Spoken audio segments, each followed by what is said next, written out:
Imagine a general who never lost a single battle. In over 100 fights. A warrior so feared by his enemies, they called him the Sword of Allah. His name? Khalid ibn Walid.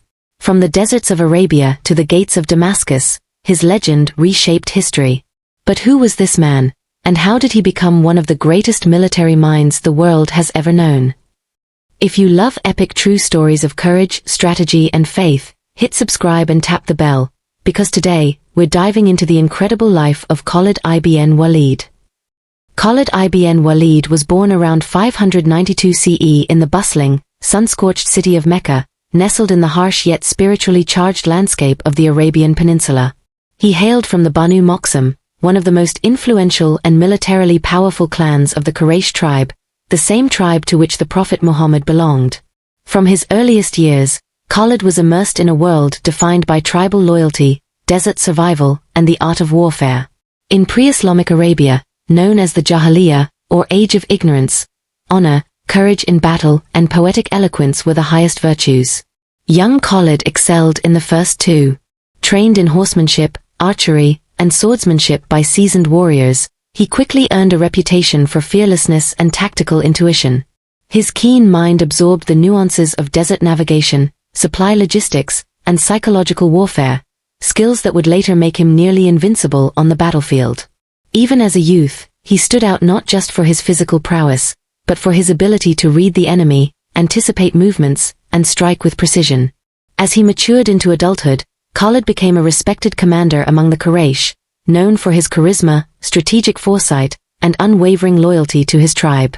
When the message of Islam began to spread through Mecca in the early 7th century, it threatened the established social, economic, and religious order, particularly the lucrative pilgrimage trade centered around the Kaaba and its idols.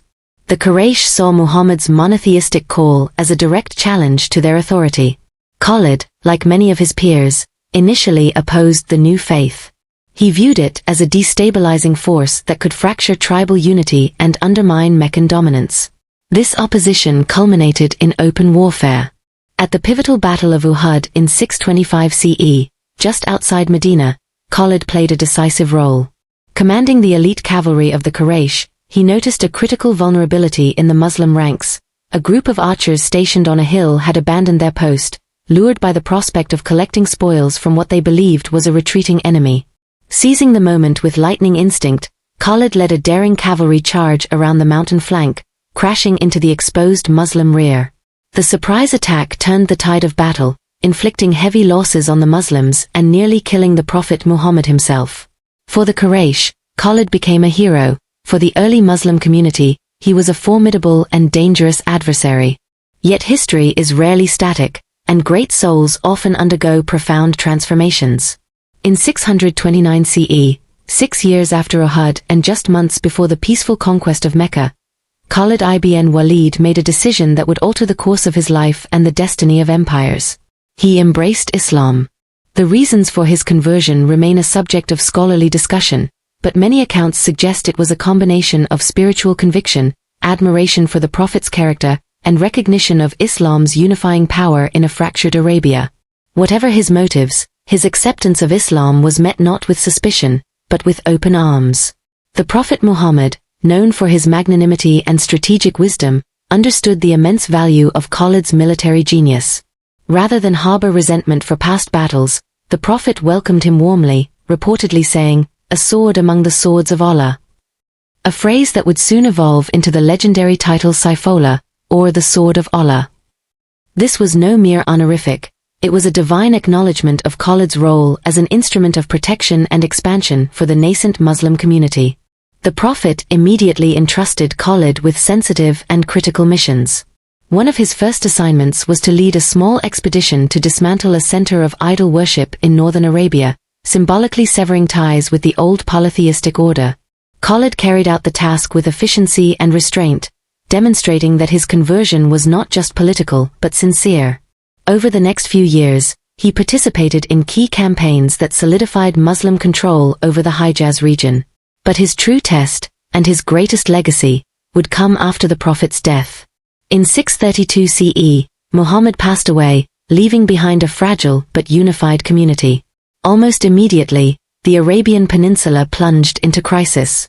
Dozens of tribes that had pledged allegiance to the Prophet now renounced their oaths, either out of opportunism, tribal pride, or allegiance to rival prophets who had emerged in the power vacuum. This wave of rebellion, known as the Ridda Wars, Wars of Apostasy, threatened to undo everything the Prophet had built.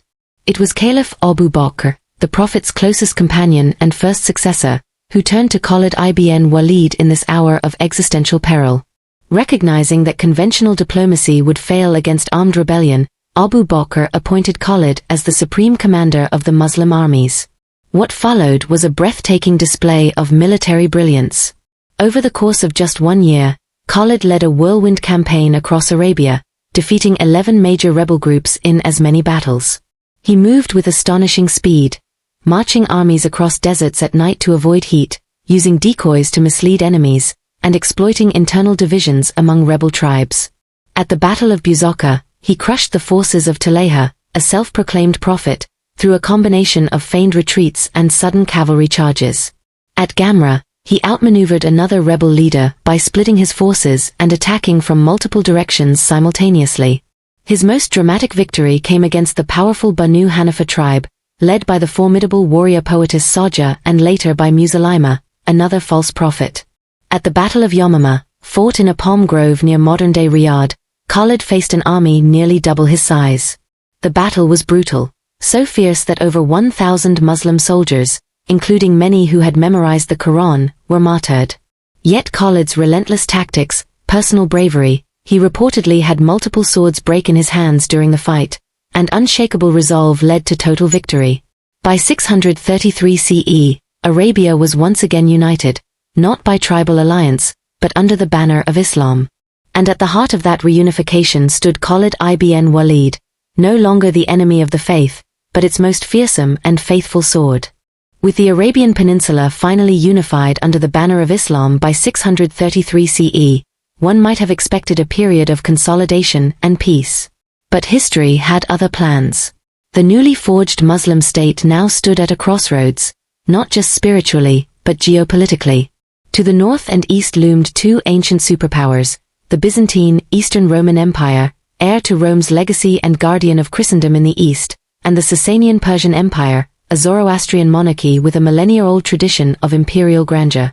Both had long regarded Arabia as a barren periphery, unworthy of serious attention. Yet both had also been severely weakened by decades of relentless warfare against each other, economic exhaustion, and internal instability. Sensing an opportunity, and guided by a vision of spreading justice and monotheism, Caliph Abu Bakr made a bold decision: the Muslim armies would march beyond Arabia. And once again, he turned to his most brilliant general, Khalid ibn Walid. Khalid's first theater of operations was the fertile plains of southern Iraq, then a province of the Sasanian Empire known as Asaristan. The region was home to Arab Christian and Zoroastrian tribes who had long served as buffer states for Persia. When these frontier tribes began raiding Muslim territory or refusing to submit to the new order in Medina, Abu Bakr dispatched Khalid with a modest force of around 10,000 men. What followed was not just a series of battles, it was a masterclass in mobile warfare. At the Battle of Chains, 633 CE, Khalid faced a larger Persian Arab coalition. Knowing his enemy relied on heavy infantry and rigid formations, he exploited the desert's openness. He used his elite cavalry to feign retreats, drawing the enemy into disarray, then encircled them with lightning speed. The name Chains came from a grim detail. Persian commanders had literally chained their frontline soldiers together to prevent retreat, a tactic that backfired catastrophically when the Muslim cavalry struck from the flanks, turning discipline into death traps. But Khalid's true genius lay not just in tactics, but in tempo. He understood that in desert warfare, speed was strategy. After Chains, he didn't pause to rest or garrison towns. Instead, he launched a relentless sequence of offensives, 4 major battles in just 2 months. At Saini, he defeated another Persian force by attacking at dawn, using the low sun to blind his enemies. At Walaja, he executed one of history's most audacious maneuvers. Anticipating the Persian plan to trap him between 2 armies, he secretly dug trenches and hid cavalry units in them. As the main Persian force advanced, his center feigned collapse, luring them into the kill zone, where his hidden reserves erupted from the earth like phantoms, surrounding and annihilating the enemy. Contemporary historians note that Persian commanders, accustomed to set-piece battles, were utterly unprepared for this fluid, deceptive style of war. Then came his most legendary feat, the desert march to Syria. In late 633 CE, news reached Medina that Byzantine forces in southern Syria were massing for a major offensive. The Muslim garrisons there, led by commanders like Amr ibn al-As and Shurabil, were outnumbered and in danger of being crushed. Abu Bakr needed to reinforce them immediately. But the conventional route from Iraq to Syria, through the Euphrates and up through Mesopotamia, was long and easily monitored. Khalid proposed something unthinkable, a direct march across the Great Syrian Desert, a waterless expanse of 500 miles, over 800 kilometers, that even seasoned Bedouins avoided in summer. Most advisors called it suicide. Khalid, however, saw opportunity in impossibility. He selected 700 of his best cavalrymen, light, fast, and hardened by desert life. Each man carried minimal gear, extra waterskins, and multiple camels for rotation. They traveled by night to avoid the scorching heat, navigated by stars, and followed ancient, nearly forgotten wells known only to nomadic guides. After 18 grueling days, they emerged like a sandstorm on the Byzantine rear near Suwa, in modern-day Jordan, completely unexpected.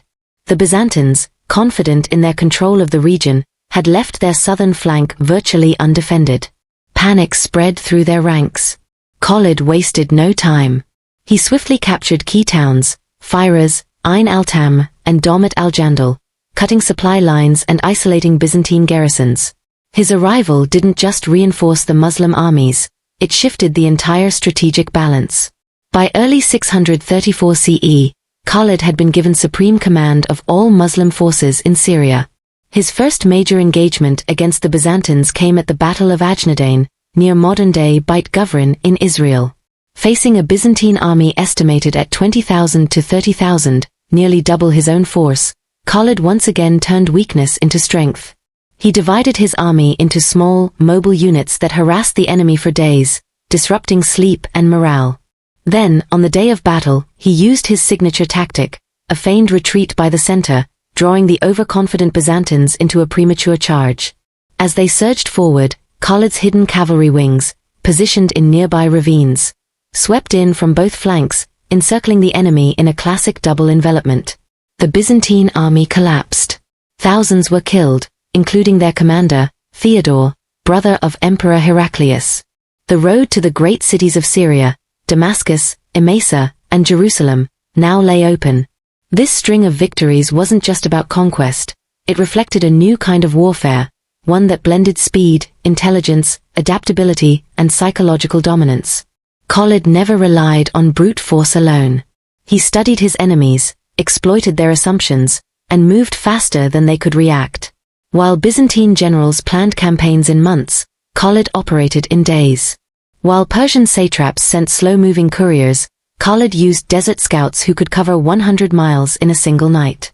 His campaigns redefined what was possible in 7th-century warfare, and laid the foundation for one of the most astonishing military expansions in human history. The year was 635 CE. After a string of stunning victories across Syria, Khalid ibn Walid stood before the towering walls of Damascus, one of the oldest continuously inhabited cities in the world and a jewel of the Byzantine Empire. Unlike many conquerors of his era, or indeed of any era, Khalid did not immediately lay siege with fire and sword. Instead, he combined military pressure with diplomacy, demonstrating a strategic patience rarely seen in ancient warfare. For 30 days, his forces encircled the city, cutting off supply routes and launching probing attacks to test defenses. But he also opened channels of negotiation with the city's Christian inhabitants, many of whom were Monophysite Christians, a sect long persecuted by the Orthodox Byzantine authorities in Constantinople. To them, the Byzantines were not liberators but oppressors. The Muslims, surprisingly, offered something new, protection in exchange for a modest tax, jizya, and loyalty. When a section of the city's garrison finally opened the eastern gate, some accounts say at night, others through secret agreement, Khalid entered not as a destroyer, but as a guarantor of peace. He personally dictated the Treaty of Damascus, one of the earliest and most remarkable documents of its kind in military history. In it, he promised, The people of Damascus shall have safety for their lives, property, churches, and crosses. Their city walls shall not be demolished, nor shall any soldier be billeted in their homes. They shall not be forced to change their religion. This wasn't empty rhetoric. Historical records, including Christian chronicles like that of John Bar Penkei, confirm that churches remained untouched, religious processions continued, and daily life resumed with minimal disruption. For a world accustomed to the brutal sack of cities, where rape, enslavement, and temple desecration were standard practice, Khalid's conduct was revolutionary. His conquest was not about annihilation, but about order, justice, and coexistence.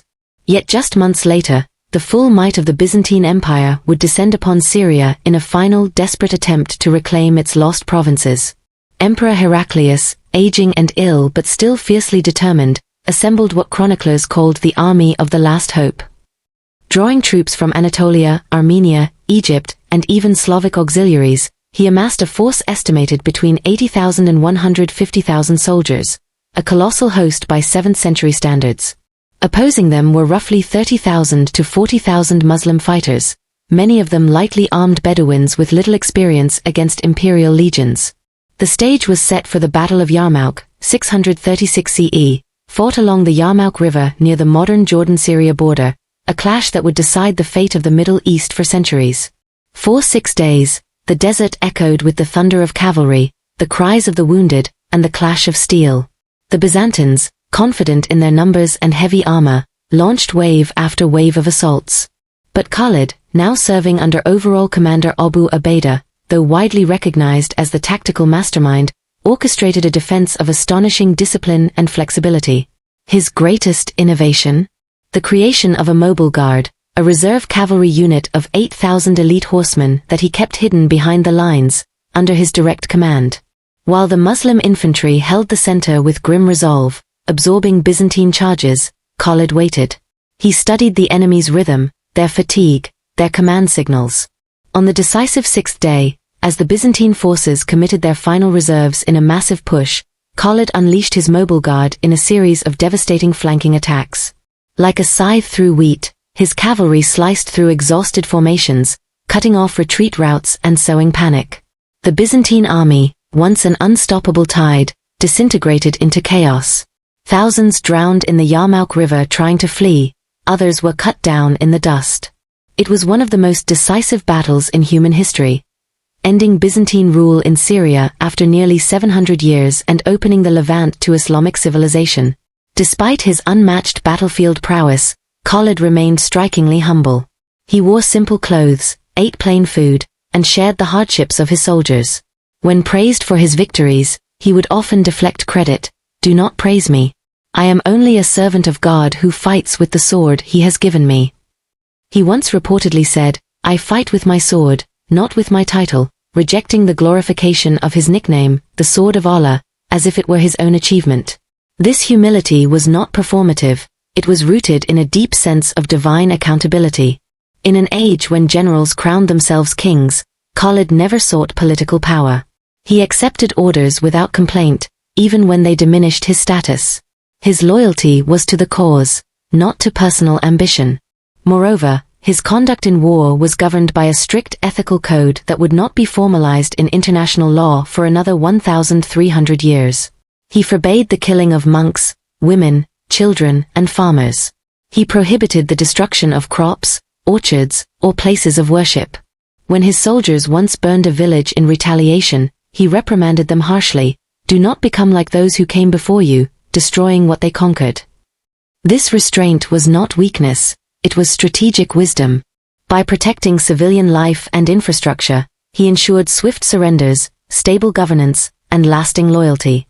In a region fractured by centuries of imperial exploitation, Khalid's armies were seen not as invaders, but as liberators who brought security, fair taxation, and religious freedom. It is this paradox, a warrior of terrifying effectiveness who waged war with mercy, that makes Khalid ibn Walid not just a military legend, but a timeless example of how power, when tempered by principle, can reshape the world without destroying it. In one of the most striking moments of Khalid ibn Walid's life, not on a battlefield, but in the quiet corridors of leadership, came a decision that would define his character more than any victory ever could.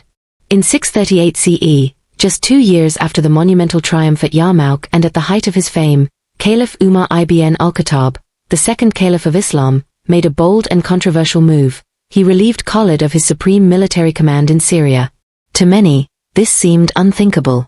Khalid had never lost a battle. He had secured the Levant, crushed 2 empires' armies, and unified diverse Arab tribes under a single banner through sheer brilliance and charisma. Yet Umar's reasoning was not born of distrust, but of profound spiritual and political wisdom. He feared that the Muslim community was beginning to attribute their victories to Khalid's genius alone, not to divine will. "I did not appoint you for the sake of Khalid," Umar reportedly told the army, "but for the sake of Allah." He wanted to ensure that the nascent Islamic state remained a theocracy of principle, not a cult of personality. In an era when victorious generals routinely seized thrones, think Caesar, Alexander, or even later Islamic warlords, Umar's act was revolutionary, subordinating military glory to institutional integrity. What makes this moment truly extraordinary is Khalid's response. He did not protest. He did not conspire. He did not retreat in bitterness. Instead, he accepted the decision with quiet dignity, declaring, "O Commander of the Faithful, if you are removing me for the pleasure of Allah, then I am pleased." He voluntarily handed over the treasury funds under his control, submitted to an audit, a rare practice at the time, and stepped down without a word of complaint. From that point on, he served not as a generalissimo, but as a simple soldier in the ranks, fighting alongside others, taking orders from former subordinates, and never seeking to reclaim his former glory. This act of humility, in a world obsessed with power and legacy, reveals the depth of Khalid's faith and discipline. He understood that true greatness wasn't measured by titles or trophies, but by submission to a cause greater than oneself. In doing so, he set a precedent that would echo through Islamic governance. Military leaders serve the state, not the other way around. Even in retirement, Khalid remained a revered figure. Young warriors sought his counsel. Commanders consulted him before major battles. Though no longer in command, his strategic mind remained sharp, and his presence alone boosted morale. Yet he never used his influence to undermine Caliph Umar's authority. He lived modestly in Homs, Emesa, in modern-day Syria, a city he had helped liberate, raising his family and reflecting on a life of relentless action. Those who met him in his later years described a man of calm demeanor, deep piety, and surprising gentleness. The same hands that had wielded a sword in over 100 battles now turned the pages of scripture. The same voice that had roared commands across battlefields now spoke softly of justice, patience, and accountability before God. This duality, fearsome in war, serene in peace, is what makes Khalid not just a historical figure, but a human archetype, the warrior who masters violence so he can transcend it. Centuries later, Western historians and military scholars would rediscover Khalid's legacy and express astonishment at his achievements. Sir John Bagot Glubb, the British soldier and historian known as Glubb Pasha, who commanded the Arab Legion in Jordan, devoted an entire chapter to Khalid in his book The Great Arab Conquests. Glubb, himself a seasoned general, called Khalid one of the greatest military commanders in history, placing him alongside Napoleon, Hannibal, and Alexander the Great. Yet noting that Khalid achieved his victories with far fewer resources, over more varied terrain, and against more formidable empires. What impressed Glubb most was Khalid's operational tempo, his ability to move armies across deserts at speeds thought impossible, coordinate complex maneuvers without modern communication, and adapt tactics mid-battle with intuitive genius. Even B.H. Liddell Hart, the famed British military theorist who championed the indirect approach in warfare, would have found in Khalid a perfect historical exemplar. His campaigns at Wallajah and Yarmouk are textbook cases of psychological deception, mobility, and decisive concentration of force. Yet despite these accolades, Khalid ibn Walid remains largely unknown in mainstream Western education. In American and European history curricula, the early Islamic conquests are often reduced to vague mentions of Arab expansion, or framed through a lens of religious conflict, with little attention to the individuals who shaped them. This oversight is not just a gap in knowledge. It's a missed opportunity to understand a pivotal moment in world history. Khalid's campaigns didn't just shift borders, they reshaped civilizations. Within a decade, a new cosmopolitan order emerged, from Spain to Central Asia, where Greek philosophy, Persian administration, and Arab innovation fused into a golden age of science, medicine, and art. And at the spearhead of that transformation stood a man who never sought empire for himself, only justice in the name of his faith. His story challenges simplistic narratives about Islam, warfare, and leadership. It reminds us that history is not driven solely by emperors and popes, but also by generals who know when to sheath their swords, and when to serve in silence. It is one of history's great ironies that a man who altered the map of the world, whose campaigns reshaped empires, redirected the flow of civilization, and laid the foundations for a new global order, remains largely absent from mainstream Western historical consciousness. In classrooms across North and South America, students learn of Caesar crossing the Rubicon, Napoleon at Waterloo, or Patton racing through Europe, but rarely, if ever, of Khalid ibn Walid crossing the Syrian desert with 700 horsemen or encircling Byzantine legions at Yarmouk. Why? Part of the answer lies in the legacy of Orientalism, a centuries-old tendency in Western scholarship to view Middle Eastern and Islamic history through a lens of exoticism, suspicion, or marginalization. For much of the modern era, the early Islamic conquests were portrayed not as complex historical phenomena driven by strategy, statecraft, and social transformation, but as sudden, irrational bursts of religious fanaticism. In such narratives, there was little room for a figure like Khalid, a brilliant tactician, a disciplined leader, and a man whose conduct in war often surpassed the ethical standards of his time, and even ours. But this omission is more than academic. It reflects a deeper cultural blind spot. Khalid's story challenges convenient binaries: East versus West, faith versus reason, conquest versus coexistence. He was a warrior who forbade the destruction of churches. A general who honored treaties more than emperors did. A man who once fought against the Prophet Muhammad, and later became his most trusted sword, not out of opportunism, but through a journey of sincere conviction. His life embodies the timeless human capacity for transformation. In an age where people are often defined by their worst moments, Khalid reminds us that redemption is possible. That enemies can become allies. That the fiercest opponent can become the most faithful protector. This is a message that resonates deeply in today's fractured world, whether in the corridors of diplomacy, the struggles for social justice, or the quiet battles within our own hearts. Moreover, Khalid's legacy is not confined to the past. The regions he helped unify, Syria, Iraq, Palestine, Jordan, remain at the center of global attention, often portrayed only through the lens of conflict. Yet beneath the headlines lies a shared heritage shaped in part by the principles Khalid upheld: protection of minorities, respect for local customs, and governance based on justice rather than domination. When he entered Damascus, he didn't impose Arabic or Islam by force. He guaranteed the safety of Christian clergy and allowed liturgical life to continue uninterrupted. Centuries before the Geneva Conventions, he practiced what we now call the laws of war. His campaigns were not about erasure, but integration, creating space for diverse communities to thrive under a new political order that valued stability over supremacy. In this light, remembering Khalid is not just an act of historical recovery. It is a corrective to distorted narratives that paint Islamic history as inherently violent or intolerant. Khalid's final years were marked by quiet humility. He died in 642 CE in Homs, Syria, not on a battlefield, but in peaceful retirement. True to his character, his last wishes were strikingly modest. He asked to be buried without a tombstone, fearing that people might venerate him. "I do not want anyone to bow at my grave," he reportedly said. "Worship belongs to God alone." Even in death, he rejected glorification.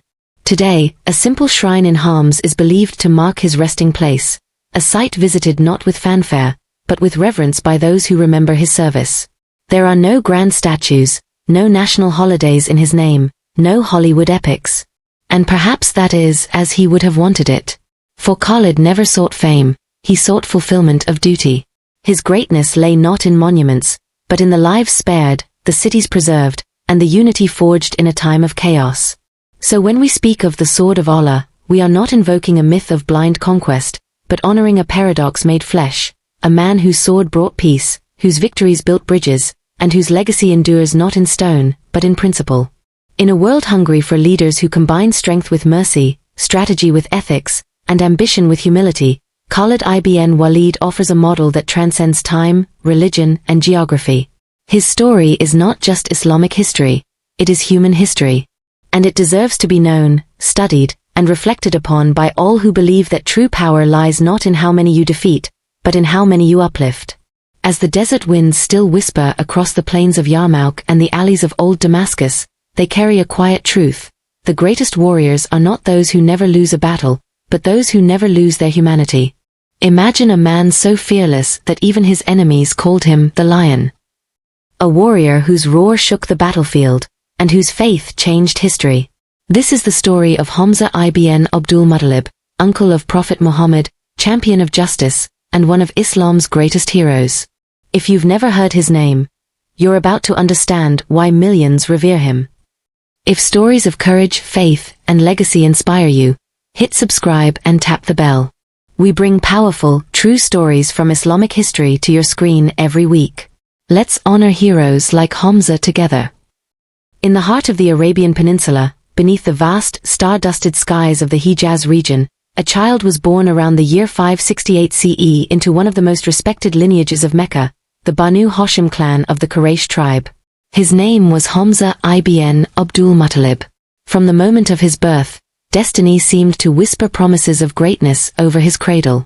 As the younger paternal uncle of Muhammad ibn Abdullah, the man who would later become the Prophet Muhammad, Hamza shared not only blood but also a profound spiritual and emotional bond with his nephew.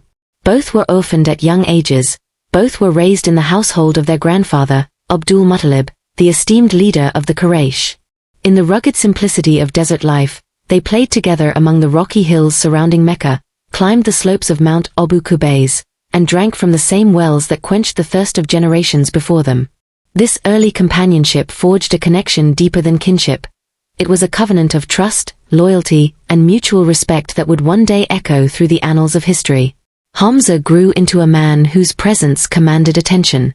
Towering in stature, broad-shouldered and powerfully built, he possessed a physicality that matched his indomitable spirit. From an early age, he excelled in the martial arts prized by the Arabs: archery, spear-throwing, and hand-to-hand combat. He became a master hunter, often venturing into the harsh wilderness beyond Mecca to track gazelles and wild game, returning with provisions that fed not only his family but also the poor of the city. His reputation as a fearless warrior spread far beyond the valley of Mecca. Traders from Yemen, poets from Najd, and pilgrims from distant lands all spoke of Hamza the Lion, a man whose courage in battle was matched only by his generosity in peace. Among the fiercely competitive and honor-driven society of pre-Islamic Arabia, where tribal loyalty and personal valor defined a man's worth, Hamza stood as a paragon of nobility. Yet, for all his strength, he was known to be fair-minded, protective of the weak, and deeply devoted to his family, especially to his nephew Muhammad, whom he regarded with both affection and admiration. In those early years, before the first revelation descended upon Muhammad, in the cave of Hira, Hamza followed the religious customs of his people. Like most Quraysh, he worshipped the idols housed in and around the Kaaba, participated in seasonal pilgrimages, and observed the traditions of his ancestors. He did not yet know that his beloved nephew was destined to become the final messenger of God, but he always sensed something extraordinary about him. Even as a young man, Muhammad was known as Al-Amin, the trustworthy, a man of impeccable integrity, quiet wisdom, and unwavering honesty. Hamza respected this deeply. Though he did not yet embrace the message of monotheism, he never wavered in his personal loyalty to Muhammad. When others mocked or doubted him, Hamza's mere presence was often enough to silence them. He was, in many ways, Muhammad's earthly shield long before faith became the bond between them. The year 615 CE marked a turning point, not just in Hamza's life, but in the fate of Islam itself. By this time, Prophet Muhammad had been publicly preaching the message of Tawhid, the oneness of God, for over a decade. The Quraysh elite, threatened by his call to abandon idolatry and social injustice, had intensified their persecution of the early Muslims. Among the most vicious of Muhammad's opponents was Abu Jahl, Amr ibn Hisham, a powerful and arrogant leader of the Banu Hashim clan. One afternoon, as the Prophet was praying near the Kaaba, Abu Jahl approached him and hurled a barrage of insults, then physically assaulted him, striking him on the face and chest. Word of this outrage reached Hamza while he was returning from a hunting expedition on the outskirts of Mecca. Enraged by the dishonor done to his nephew, and to the honor of their clan, Hamza stormed into the sacred precincts of the Kaaba, still carrying his bow. Without hesitation, he confronted Abu Jahl and struck him so forcefully with the bow that blood gushed from his head. Then, in a voice that echoed through the courtyard, Hamza declared, "I have embraced Muhammad's religion. If you dare insult him again, you'll answer to me." This moment was more than a personal act of vengeance. It was a seismic shift in the balance of power in Mecca. Hamza's conversion to Islam was not born of quiet contemplation alone, but of righteous fury transformed into sacred commitment. From that day forward, he became not just a believer, but a warrior for the cause of truth. His acceptance of Islam sent shockwaves through Meccan society. The Quraysh, who had previously relied on their numerical and economic superiority to suppress the Muslims, now faced a new reality. One of their fiercest warriors had joined the enemy. Hamza's status as a leading figure of the Banu Hashim gave the Muslim community a crucial layer of protection. No longer could the Quraysh openly attack the Prophet or his followers without risking direct confrontation with Hamza and the wrath of his sword. His presence alone deterred many acts of violence. More importantly, his conversion inspired others who had been hesitant to declare their faith. If a man of Hamza's stature could abandon the idols of his forefathers for the sake of truth, then perhaps this new religion was worthy of serious consideration. Thus, in the span of a single afternoon, the Lion of Mecca became the Lion of Allah. His roar would soon be heard not just in the streets of his hometown, but on the battlefields where the future of Islam would be decided. And though his journey as a Muslim would last only a few short years, those years would be etched in eternity. Not for their length, but for their luminous intensity, unwavering courage, and ultimate sacrifice. Hamza's embrace of Islam was far more than a personal spiritual awakening. It was a strategic turning point for the entire Muslim movement in Mecca. At a time when the nascent community of believers faced relentless persecution, social boycott, and physical violence, Hamza's conversion sent a clear and unshakable message. Islam now had a protector whose strength could not be ignored. As one of the most formidable warriors among the Quraysh, Hamza had long been feared and respected across the Arabian Peninsula. His reputation alone acted as a deterrent. Now, that same power was aligned with divine truth.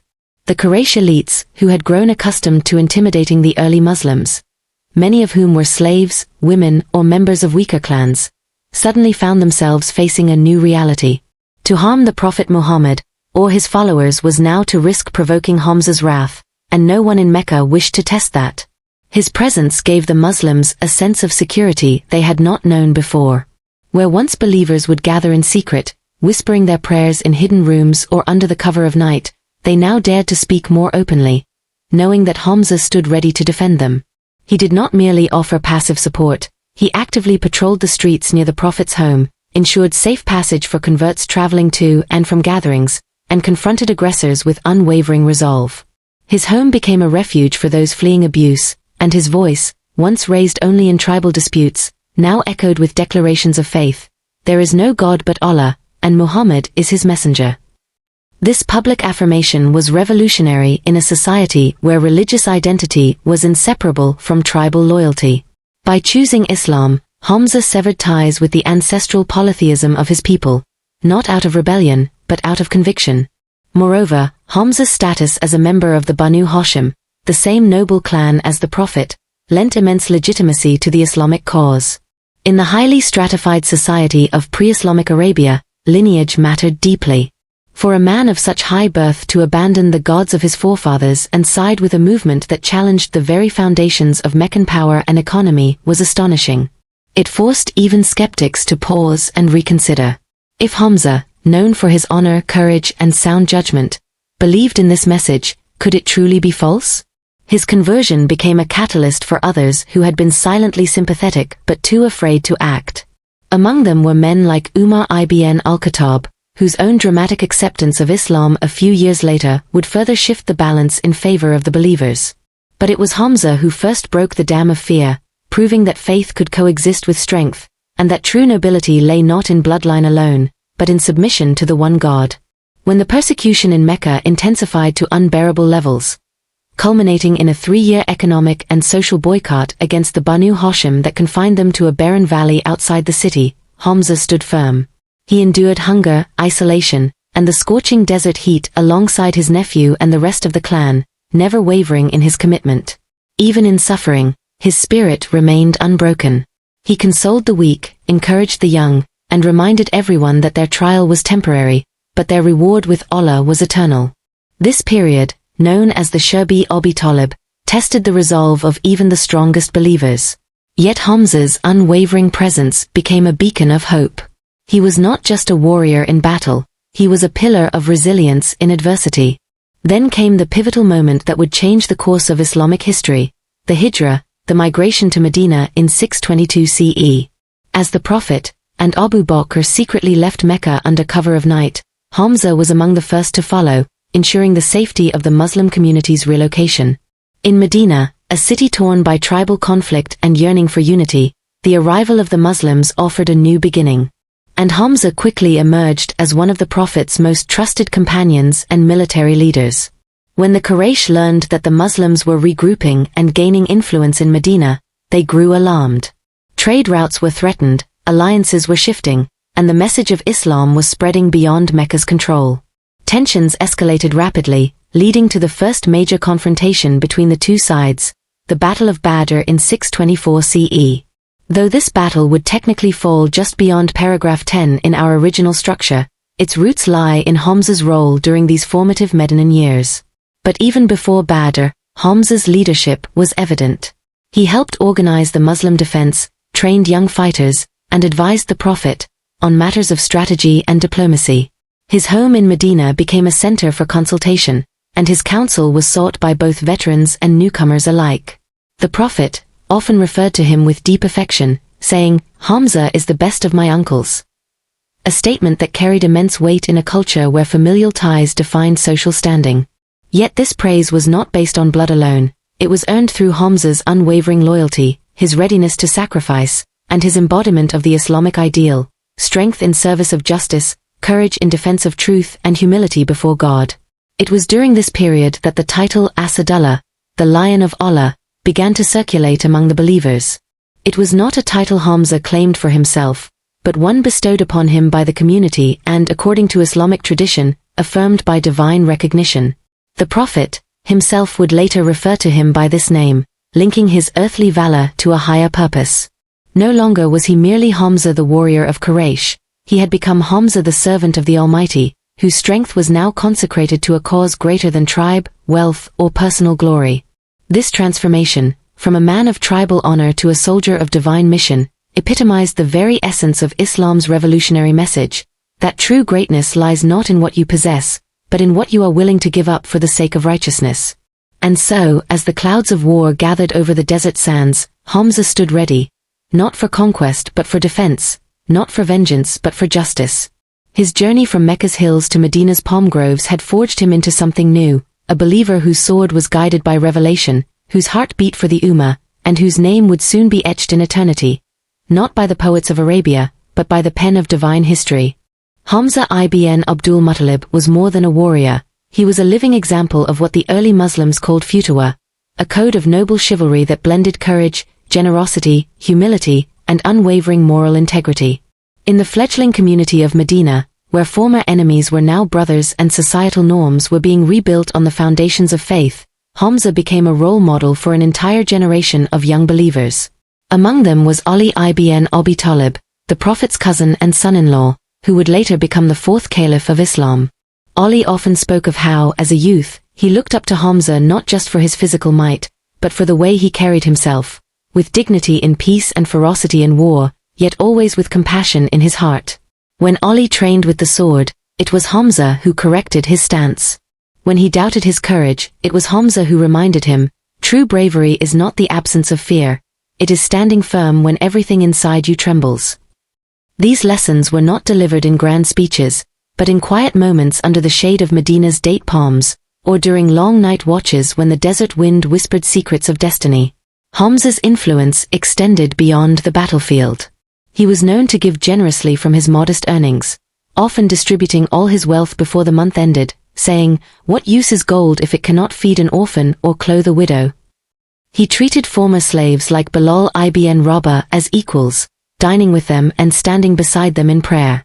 In a society still emerging from the deep inequalities of tribalism and slavery, Hamza embodied the radical egalitarianism of Islam, that the most honorable among people are those most conscious of God, regardless of race, lineage, or status. This made him beloved not only by the strong but especially by the vulnerable, those who had once been voiceless in Mecca but now found dignity in the Ummah. By 625 CE, tensions between the Muslims of Medina and the Quraysh of Mecca had reached a boiling point. The stunning Muslim victory at the Battle of Badr the previous year, where 313 ill-equipped believers defeated a Meccan army 3 times their size, had humiliated the Quraysh elite. Among the fallen were some of Mecca's most prominent leaders, including Utbah ibn Rabi'ah, whose daughter Hind was married to Abu Sufyan, the de facto leader of the Quraysh. Grief turned to rage, and rage into a vow of vengeance. Abu Sufyan rallied the tribes, amassed an army of 3,000 well-armed fighters, 3 times the size of the Muslim force, and marched toward Medina with one goal, to crush the Islamic movement once and for all. This campaign would become known as the Battle of Uhud. As preparations began, the Prophet Muhammad consulted his companions. Some, including younger fighters eager to defend their new home, urged immediate engagement. Others advised caution. Hamza, now one of the most experienced military leaders in the community, stood firmly with those who believed the Muslims must meet the enemy outside the city. If we hide behind walls, he argued, they will call us cowards.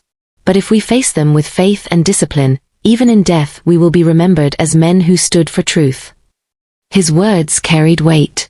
The Prophet agreed to meet the Quraysh at the foot of Mount Uhud, just north of Medina.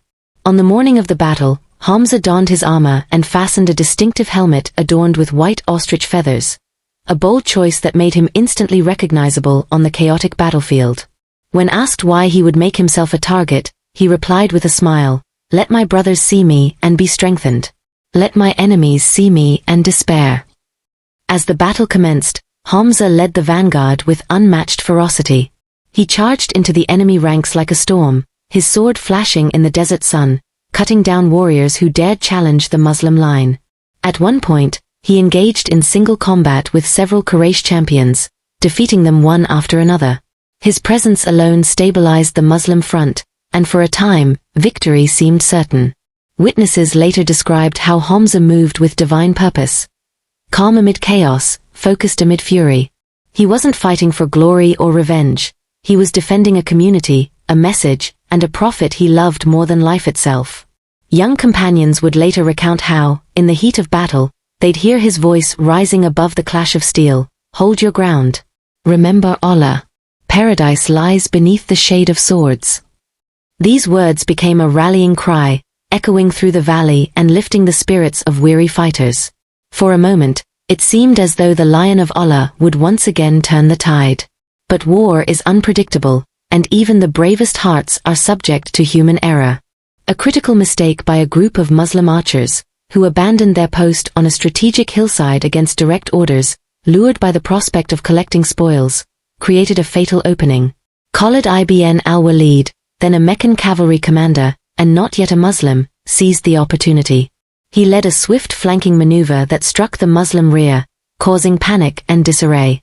In the confusion, the tide of battle reversed. What had been a near-certain victory turned into a desperate struggle for survival. It was in this moment of chaos that Hamza met his fate, not in retreat, but in the thick of combat, facing the enemy head-on.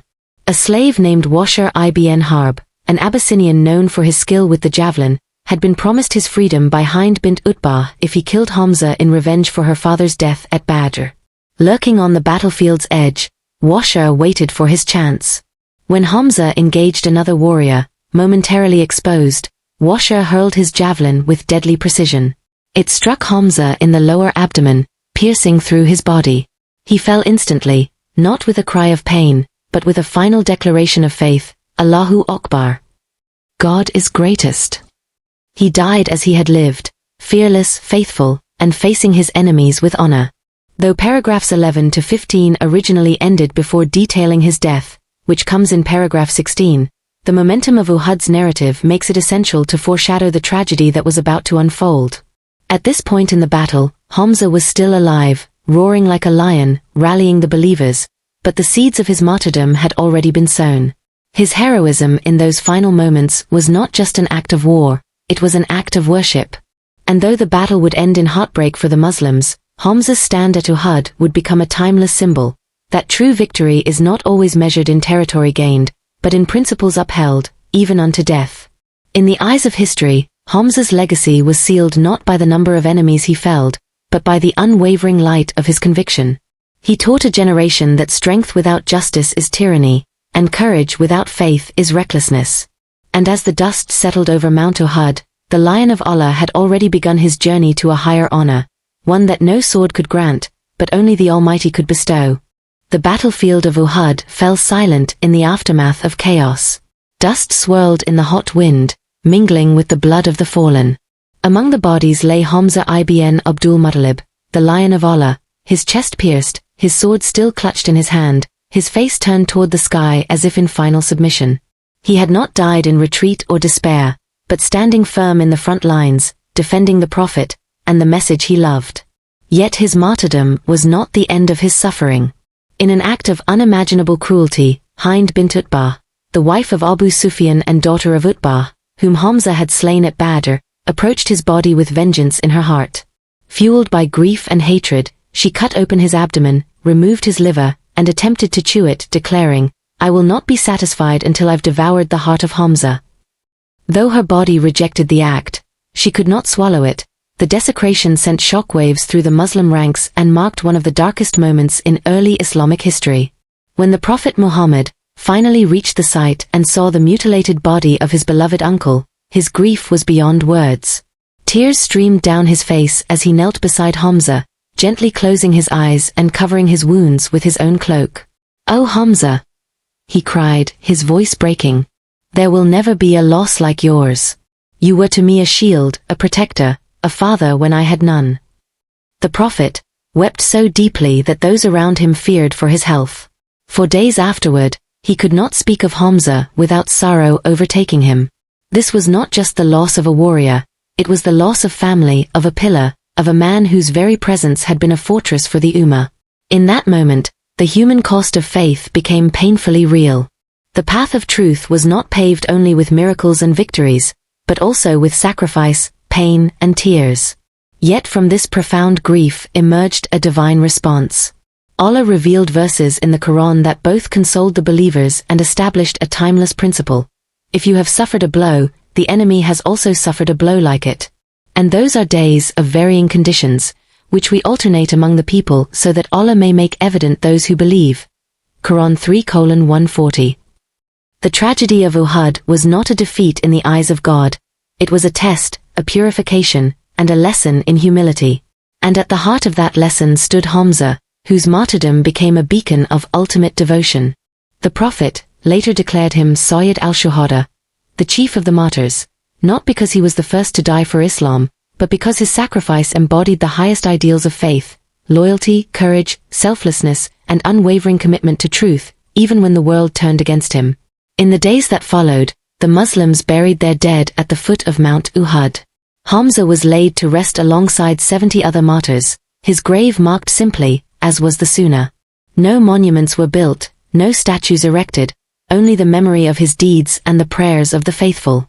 Yet his legacy grew far beyond the sands of Medina. Mothers began naming their sons Hamza. Poets composed verses in his honor. And generations of Muslims would visit his resting place not to worship, but to reflect, what would I give for my faith? Would I stand when others flee? Would I remain steadfast even if my body were torn apart? His story became a spiritual compass, a reminder that true honor lies not in how one lives in comfort, but in how one dies in conviction. The impact of Hamza's martyrdom extended even into Islamic law and ethics. The Prophet, deeply disturbed by the mutilation of his uncle's body, forbade the mutilation of enemy dead in future battles. A revolutionary act of mercy in an age when such brutality was common. This decree reflected Islam's core teaching: even in war, humanity must be preserved. Hamza's suffering thus became a catalyst for compassion, turning personal tragedy into universal principle. His death was not in vain, it refined the moral character of the entire Ummah. Moreover, Hamza's sacrifice taught a profound lesson about divine wisdom. The Muslims had nearly won at Uhud, only to lose due to a moment of disobedience. Yet in that loss, they learned humility. Victory, they realized, does not come from numbers or swords alone, but from obedience to Allah and unity under His messenger. Hamza, who had obeyed every command and never wavered, became the purest fruit of that lesson. While others faltered, he remained constant, and in doing so, attained a rank no warrior could earn through strength alone. The Prophet would later say, "The martyr feels the pain of death only for a moment, then he is granted eternal bliss." For Hamza, that moment had passed. He now resided in the highest gardens of paradise, as promised by the one whose cause he championed. His story also shattered the myth that faith is for the weak. In a world that often equates spirituality with passivity, Hamza stood as living proof that true faith demands the greatest courage. He did not flee persecution in Mecca. He confronted it.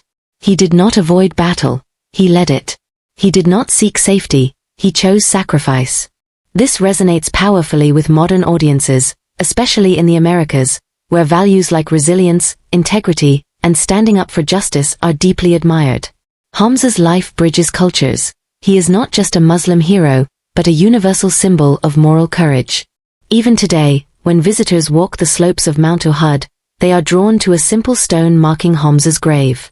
There are no grand inscriptions, no flashing lights, only silence, wind, and reverence. Yet in that quiet space, something profound happens. People pause. They reflect. They remember that history is not shaped only by empires and economies, but by individuals who choose to stand for something greater than themselves. Hamza chose Islam. He chose the Prophet. He chose truth over tribe, justice over vengeance, and eternity over ease. And in that choice, he became immortal, not through legend but through legacy. His name is not chanted in stadiums or celebrated in blockbusters, yet it echoes in mosques from Jakarta to Johannesburg, from Toronto to Sao Paulo. Every time a young Muslim hears, "Be like Hamza," they are being called to embody courage with compassion, strength with humility, and faith with action. That is the enduring power of his martyrdom. So when we speak of Hamza, we do not mourn only a man who died, we honor a light that never went out. His blood watered the roots of a faith that would span continents. His sacrifice became a seed from which generations would draw strength. And though his body lies beneath the red earth of Uhud, his spirit soars in the hearts of all who dare to live and die with honor. Today, the tomb of Hamza ibn Abdul-Muttalib rests peacefully at the foot of Mount Uhud in Medina, Saudi Arabia, a simple, unadorned grave marked only by a modest stone and the reverence of millions. Unlike the grand mausoleums of kings or the towering statues of conquerors, Hamza's resting place carries no gold, no marble, no fanfare. And yet, it draws more visitors than many royal tombs combined. Pilgrims from every corner of the globe, Nigeria to Indonesia, Brazil to Canada, walk the dusty path to Uhud not to worship, but to remember. They come to stand where a man gave everything for a truth he believed in. They come to ask themselves, would I do the same?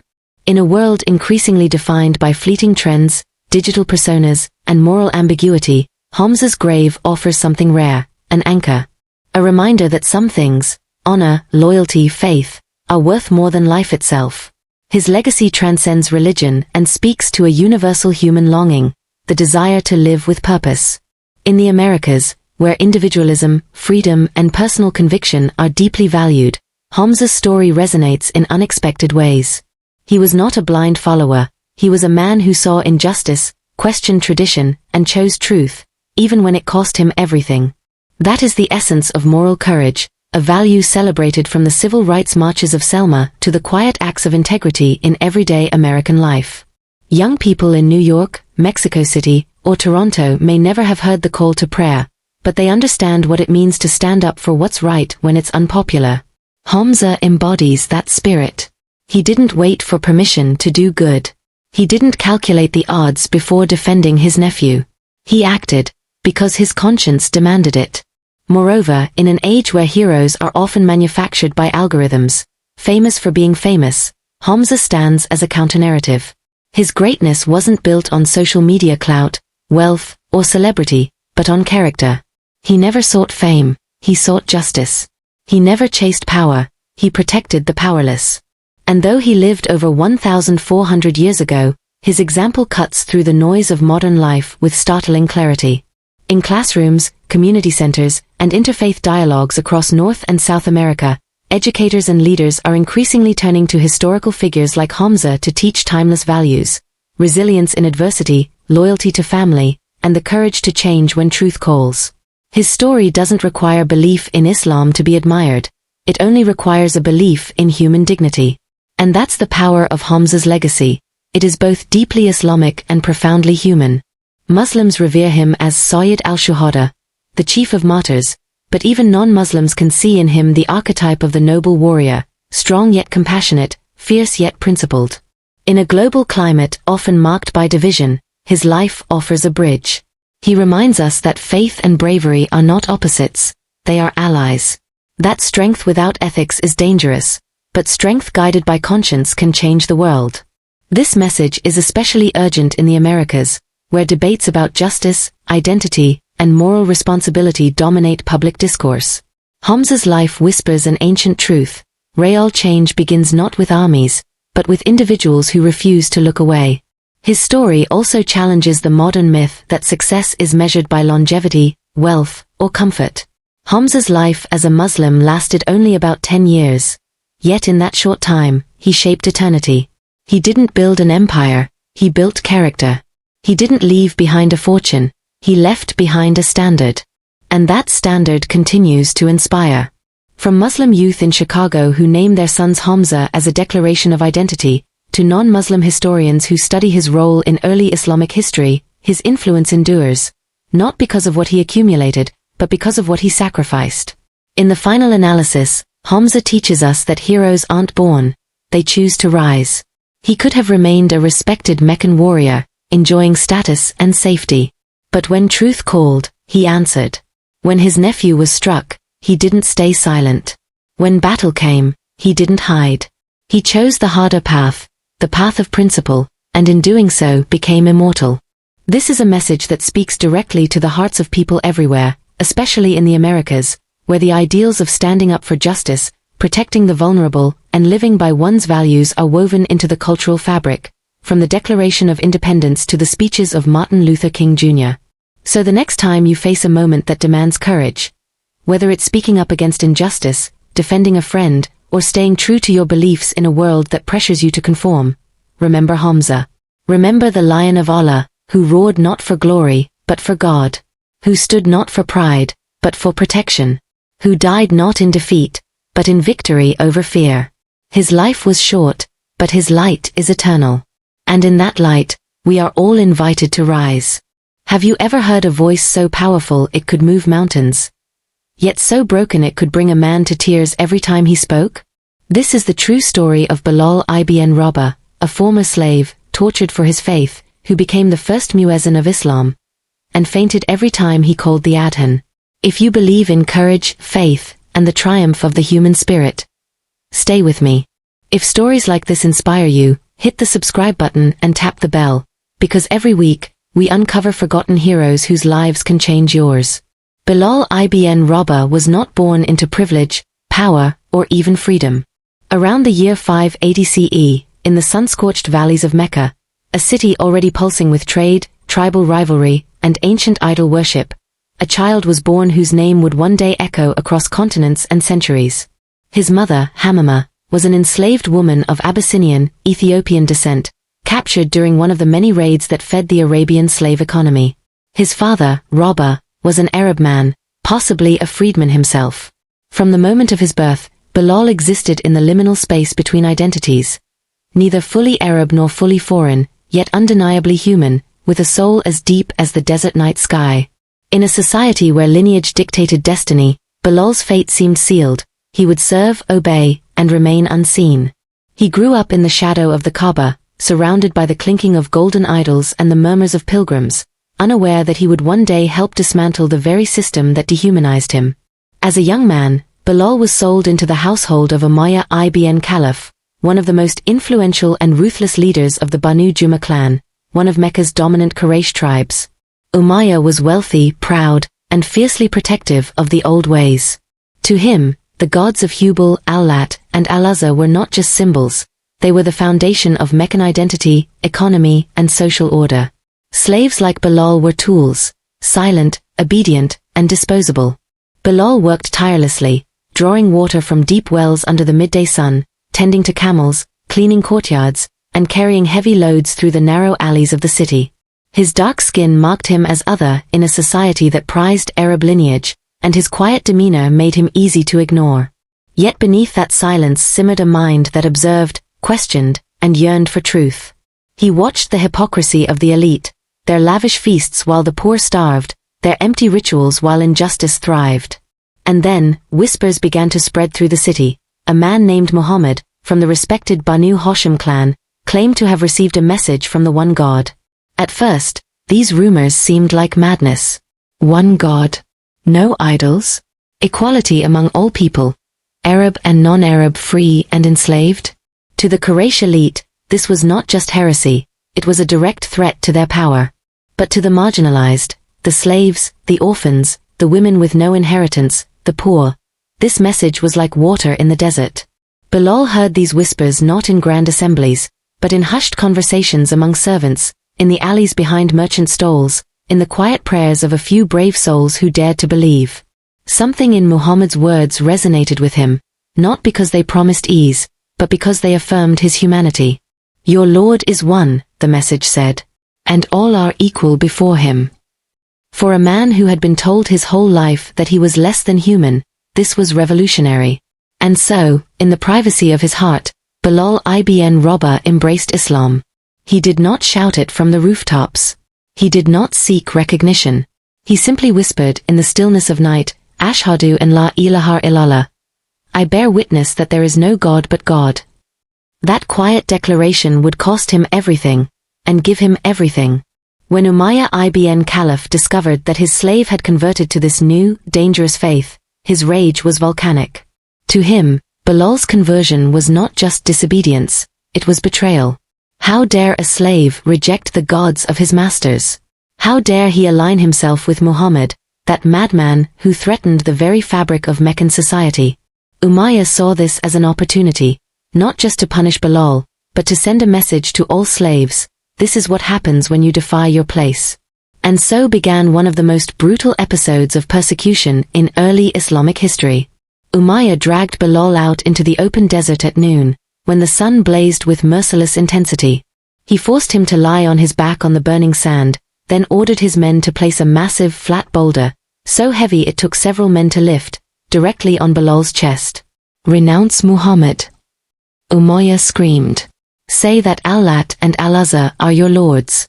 Say it, or you will die here, forgotten and unmourned. But Bilal, gasping for air, his ribs cracking under the weight, his skin blistering from the heat, did not scream. He did not beg. With lips cracked and eyes half shut from pain, he whispered, barely audible, yet unshakable, Ahad. Ahad, one. One.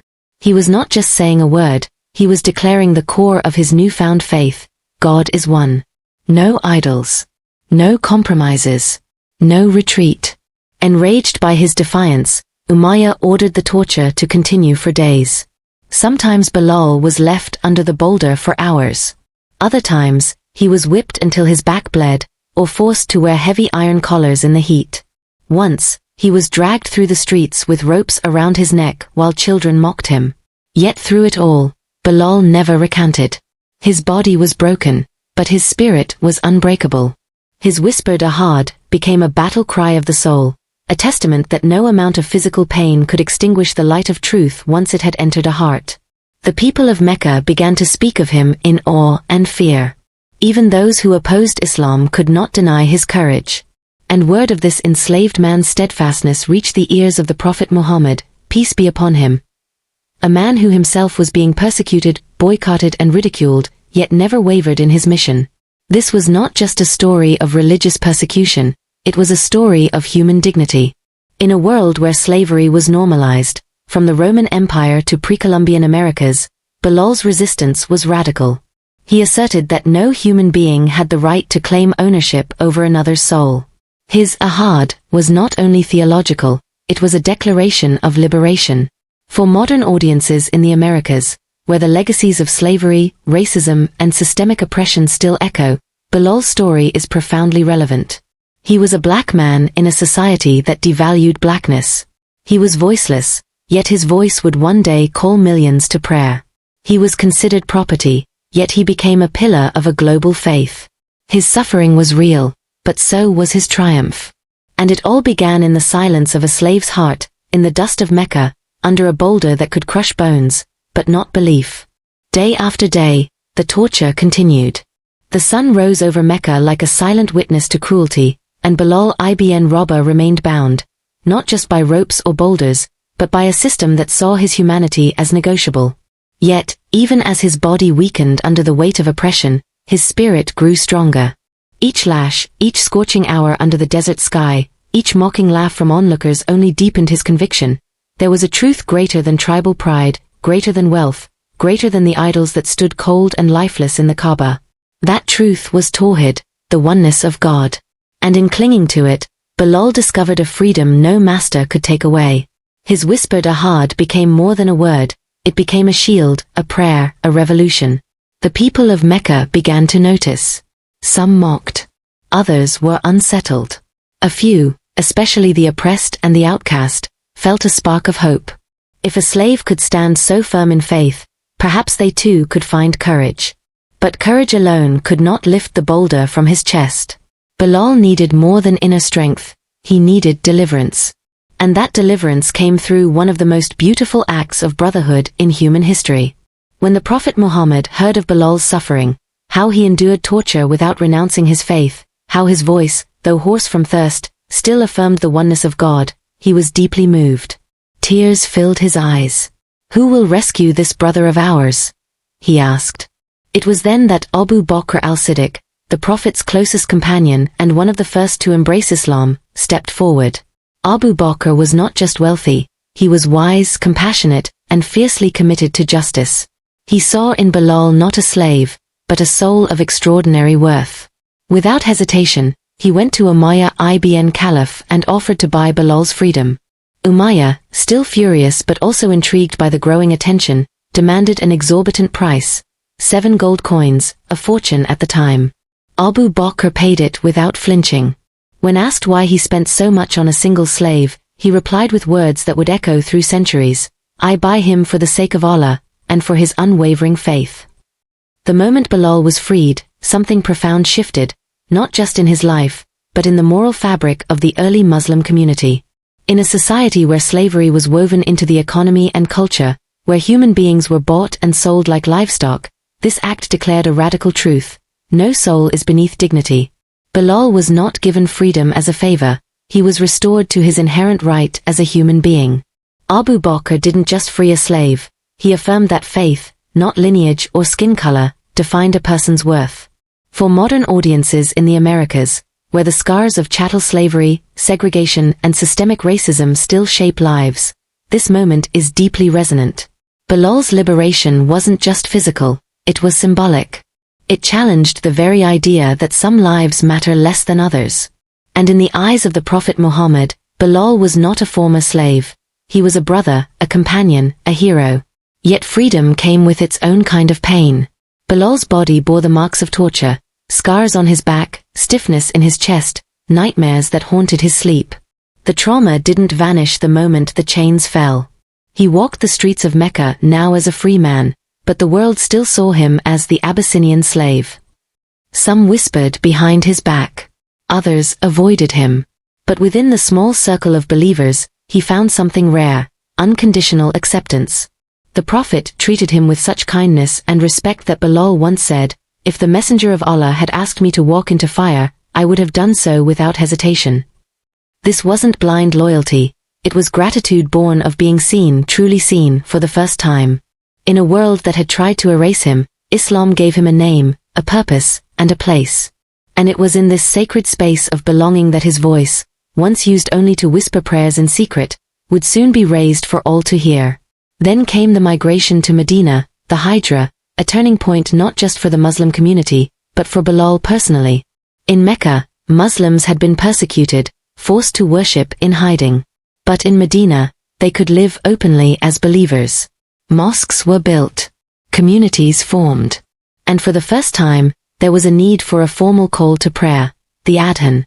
The Prophet gathered his companions and asked, "Who will call the people to prayer?" Many expected a man of noble birth, eloquent speech, or melodic voice. But the Prophet looked past status, race, and past. He looked into hearts. And he chose Bilal ibn Rabah. Not because his voice was perfect, but because his heart was pure. When Bilal stood on the rooftop of the mosque in Medina, the city held its breath. He lifted his hands, closed his eyes, and with a voice shaped by suffering, faith, and grace, he called, "Allahu Akbar! Allahu Akbar!" The words rolled over the palm groves and clay houses like a wave of divine presence. Ashhadu an la ilaha illallah. I bear witness there is no God but Allah. For Bilal, these were not ritual phrases. They were the words he had clung to while crushed under a boulder. They were his lifeline, his rebellion, his redemption. And as he spoke them aloud, freely, proudly, publicly, something inside him shattered. Not from weakness, but from overwhelming gratitude. The man who had been silenced now had the most important voice in Islam. The slave who was told he was nothing was now calling an entire community to stand before the one who made them all equal. When Bilal ibn Rabah stood on the rooftop of the Prophet's mosque in Medina and lifted his voice for the first time to call the Adhan, the entire city seemed to pause. The wind stilled. The birds quieted. Even the distant braying of camels fell silent. From his lips flowed words that had once been whispered in the darkness of Mecca's alleys, choked out between gasps for air under a crushing boulder. Allahu Akbar! Allahu Akbar! God is greatest. To the people of Medina, many of whom had never witnessed such devotion, his voice was unlike anything they had heard. It was not polished like a poet's, nor theatrical like a town crier's. It was raw, deep, haunted. Every syllable carried the weight of survival, the echo of chains, and the fire of unwavering faith. As he continued, Ashhadu an la ilaha illallah, Ashhadu anna Muhammadan Rasulullah. I bear witness there is no God but Allah. I bear witness that Muhammad is the messenger of Allah. Tears began to stream down the faces of those who listened. Not because the words were new, but because the way he spoke them revealed a soul that had walked through hell and emerged holding only truth. But as the final words of the Adhan left his lips, Hayya ala as-salah, Hayya ala al-falah, come to prayer, come to success, Bilal's knees buckled. His body swayed. And then, without warning, he collapsed. He fainted. Right there, on the rooftop, in front of the entire community.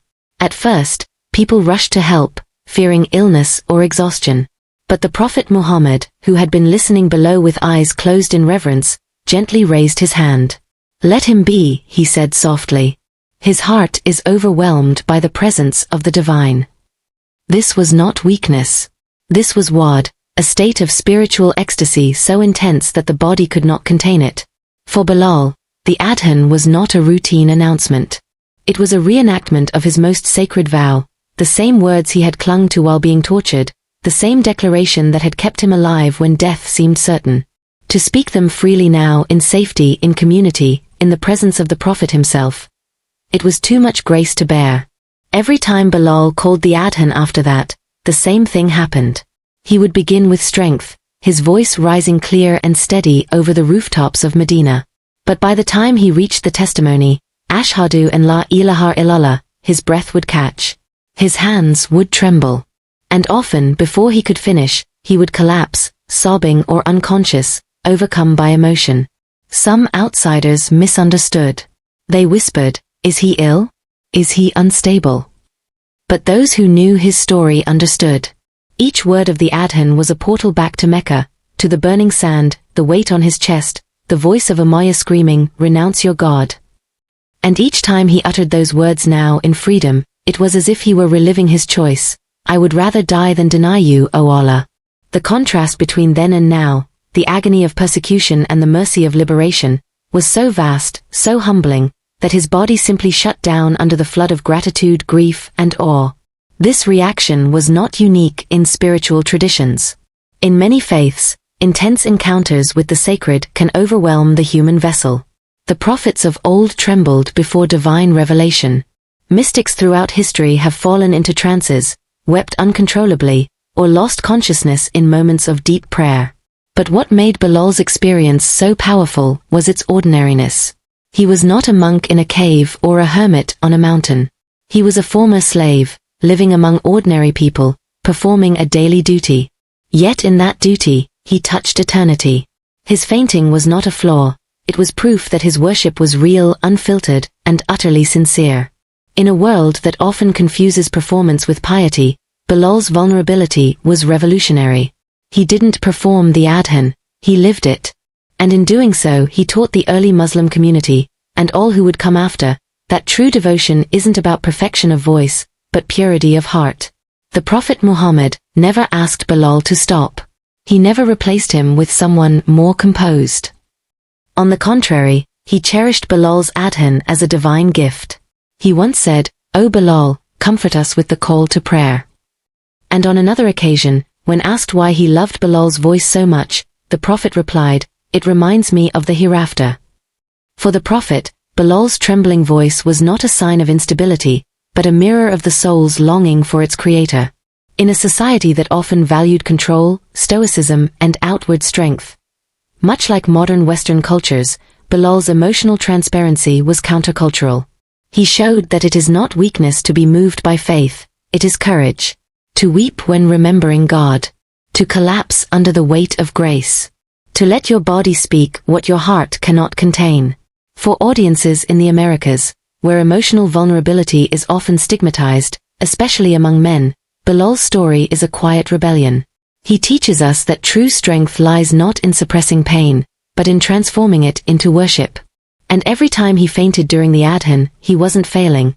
He was testifying with his entire being that Allah is one, and that no amount of suffering can silence a heart that has chosen truth. The Prophet Muhammad didn't just accept Bilal's emotional adhan, he elevated it. Bilal's call to prayer is the voice of heaven, he once said, and those words became etched into the memory of the early Muslim community. But Bilal's role was never confined to the minaret. When the Muslims faced battles, Badr, Uhud, Kondak, Bilal stood not in the rear, but at the front. He carried the banner of Islam, a symbol of unity and divine mission, into the heart of conflict. In a society where former slaves were often relegated to menial roles, Bilal was entrusted with one of the highest honors, to represent the Ummah under fire. His presence on the battlefield was more than symbolic, it was a living testament to Islam's radical message of equality. Here was a black man, once tortured for his faith, now leading free Arab warriors into battle, not by birthright, but by merit, courage, and unwavering loyalty to God and His Messenger. For modern audiences in the Americas, where representation, equity, and the dignity of marginalized voices remain urgent struggles, Bilal's story is not ancient history. It is a mirror. It asks, who do we allow to lead? Whose pain do we honor? Whose voice do we amplify? Beyond war, Bilal was a constant companion to the Prophet. He served as his personal attendant, managed his affairs, and stood guard during moments of prayer and reflection. But more than duty, their bond was one of profound mutual love. The Prophet saw in Bilal a soul refined by suffering, a heart that loved Allah with uncompromising sincerity. And Bilal, in turn, loved the Prophet with a devotion so deep it defied words. He once said, "I would give my life 1,000 times over for the Messenger of Allah." This wasn't hyperbole. It was the quiet truth of a man who had been rescued from oblivion and given purpose, dignity, and brotherhood. In a world that often reduces relationships to utility or status, their friendship was revolutionary. A prophet and a freed slave, side by side, not as master and servant, but as brothers in faith. For viewers in North and South America, where systemic inequality still shapes who gets to sit at the table, this relationship offers a powerful vision of what true community can look like, built not on power, but on compassion, trust, and shared humanity. But all earthly bonds must one day face separation. In 632 CE, the Prophet Muhammad passed away. The news struck the Muslim community like an earthquake. Many could not believe it. Some even refused to accept it. But for Bilal, the loss was personal, intimate, and devastating. The man who had bought his freedom, honored his voice, and walked beside him through persecution was gone. The world grew silent. The Adhan, once a source of spiritual ecstasy, now felt unbearable. How could he say, Ashhadu anna Muhammadan Rasulullah? I bear witness that Muhammad is the messenger of Allah, when the man he loved more than life itself was no longer there to hear it. The words that once lifted him now pierced his heart. He tried once to call the Adhan in Medina after the Prophet's burial. But as soon as he reached the testimony of the Prophet's messengership, his voice broke. He collapsed, not in spiritual rapture, but in raw, inconsolable grief. He wept so deeply that those around him feared for his life. From that day on, Bilal could not bring himself to call the Adhan in Medina again. The city that had been his sanctuary now echoed with absence. In his sorrow, Bilal made a decision that surprised many. He asked the new leader of the Muslims, Abu Bakr, his liberator and friend, for permission to leave Medina. I cannot stay here, he said. Every stone, every palm tree reminds me of him. He wished to join the Muslim armies marching north into Syria, carrying the message of Islam beyond the Arabian Peninsula. Some saw this as escape. But it was not. It was pilgrimage through service. Bilal chose to transform his grief into action. If he could no longer call the Prophet's name in prayer in Medina, he would honor his legacy by spreading the truth the Prophet had lived and died for. Abu Bakr, understanding the depth of his pain, granted his request with tears in his eyes. And so, Bilal ibn Rabah, the first muezzin, the banner-bearer, the freed slave, walked away from the city of the Prophet, not in abandonment but in devotion. He carried his sorrow like a sacred trust, turning it into fuel for a greater mission, to ensure that the message of one God of human dignity, of justice for the oppressed, would reach new lands and new hearts. In Syria, Bilal lived humbly. He fought in battles, taught new converts, and prayed in the quiet of dawn. But he never called the Adhan, not regularly, not publicly. The wound was too fresh. Yet his presence alone was a sermon. Soldiers and villagers alike would gather just to hear him speak of the Prophet, his eyes lighting up with love even as tears fell. Years passed. The Muslim community grew. Empires shifted. But Bilal remained unchanged in his loyalty. He never sought power, wealth, or recognition. He simply lived as a witness, Shahid in the truest sense. His life after the Prophet was not marked by grand titles, but by quiet consistency. And in that quietness, he taught a profound lesson, that love does not end with death. True love continues, in memory, in action, in the choices we make when no one is watching. For audiences today, navigating loss, searching for meaning, longing for authentic connection, Bilal's journey offers a timeless truth. Grief, when rooted in love, can become a path to purpose. Years passed in Syria. Bilal ibn Rabah lived quietly, far from the bustling heart of the growing Islamic State. He prayed, taught, and served, but never called the Adhan. The words that once lifted his soul now carried too much sorrow. Every time he thought of saying, Ashhadu anna Muhammadan Rasulullah, his chest tightened, his eyes filled with tears, and silence would swallow his voice. He had made peace with this. He believed his time as the voice of Islam had ended with the Prophet's passing. But fate, and love, had one final moment in store for him. One day, a group of companions, including Hassan and Hussein, the beloved grandsons of the Prophet, visited Bilal in Damascus. They had heard stories of his devotion, his courage, his unmatched Adhan. With gentle reverence they asked, O Bilal, for the sake of the Messenger of Allah, would you call the Adhan for us? Just once. At first, Bilal shook his head. I cannot, he whispered. My heart cannot bear it. But the young men persisted, not with demand, but with love. We miss him too, Hassan said softly. Your voice, it brings us closer to him. Something in their eyes, the same eyes that had looked upon the Prophet as a grandfather, moved Bilal deeply. After a long silence, he nodded. Not because he was ready, but because love sometimes asks us to walk through pain for the sake of others. At dawn, he climbed the minaret of the mosque in Damascus. The sky was pale with the first light. The city slept. Only a handful of companions stood below, hearts pounding with anticipation and reverence. Bilal took a deep breath, closed his eyes, and began. Allahu Akbar. Allahu Akbar. His voice, though aged, still carried that unmistakable depth. the echo of Mecca's desert, Medina's palm groves, and a lifetime of unwavering faith. Ashhadu an la ilaha illallah. I bear witness there is no God but Allah. Tears streamed down his face, but he continued. Ashhadu anna Muhammadan Rasulullah. And there, it happened. The moment he uttered the name of the Prophet, his voice cracked. His body trembled. The flood of memory, every smile, every word, every shared moment of hardship and joy, crashed over him like a tidal wave. He gasped, clutched his chest, and collapsed. Once again, Bilal fainted. But this time, it wasn't just grief. It was reunion. In that sacred utterance, he wasn't just remembering the Prophet. He was with him again, if only for a heartbeat. The companions below wept openly. They understood, this was not weakness. This was the purest form of love, a love so deep it transcended time, space, and even death. Bilal never called the Adhan again after that day. He passed away shortly afterward in 640 CE, in Damascus, far from Mecca, far from Medina, but never far from the Prophet he loved. He was buried in a simple grave, as he had lived, humbly, faithfully, without seeking glory. Yet his legacy did not fade. It multiplied.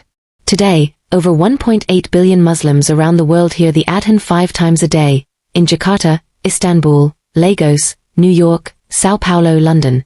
And every single one of those calls echoes the voice of a former slave who chose truth over comfort, dignity over silence, and love over fear. Bilal's story is not confined to Islamic history. It is a universal anthem for the oppressed, the broken, and the faithful. It tells us that your past does not define your worth. That your pain can become your purpose. That the most powerful voices often come from those the world tried to silence. For audiences in the Americas, where the legacies of slavery, racial injustice, and systemic erasure still shape lives, Bilal's life is not just inspiring, it is healing. He was a black man in a society that devalued blackness. He was enslaved, tortured, and mocked. Yet he rose, not through violence or vengeance, but through unwavering integrity and devotion. He didn't wait for permission to be great. He claimed his humanity through faith, and in doing so, changed the course of history. His story challenges the myth that leadership belongs only to the privileged. It reminds us that true greatness is measured not by status, but by sacrifice, not by power but by compassion. In classrooms, mosques, churches, and community centers across the Western world, Bilal's name is invoked as a symbol of resilience. Activists quote him. Poets write about him. Parents name their sons after him, not just as a religious figure, but as a hero of human dignity. And perhaps that is the most enduring miracle of Bilal ibn Rabah, his voice still calls. Not just from minarets, but from the pages of history, from the hearts of the marginalized, from the quiet courage of anyone who has ever whispered a hard in the face of overwhelming odds. His fainting during the Adhan was never a sign of fragility. It was proof that some truths are so powerful, they can bring even the strongest soul to its knees. In a world that glorifies control, Bilal teaches us the sacredness of vulnerability. In a culture obsessed with image, he shows us the beauty of authenticity. And in an age of division, his life stands as a timeless testament. Before God, there is no Arab or non-Arab, no white or black, no master or slave, only hearts that choose to believe. So the next time you hear the call to prayer, or any call for justice, truth, or love, listen closely.